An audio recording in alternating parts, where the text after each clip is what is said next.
বৈষম্যের কালো হাত আর নয় চুক্তি।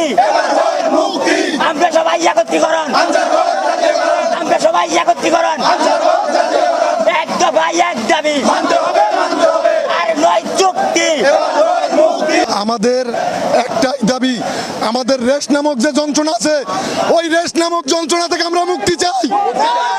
আমরা 3 বছর পরে 6 মাস 7 মাস 8 মাস 9 মাস হয়ে যায়, আমাদের চাকরি থাকে না, আমরা কি করে খাবো?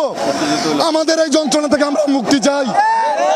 আমাদের রেশনে দুর্নীতি, আমাদের ছুটিতে দুর্নীতি, এই দুর্নীতি থেকে আমরা মুক্তি চাই।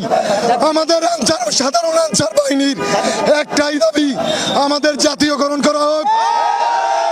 বাংলাদেশে কোনো বাহিনী নাই 3 বছর পরে চাকরি থাকে না, শুধু এই সাধারণ আনসার আমাদেরই থাকে।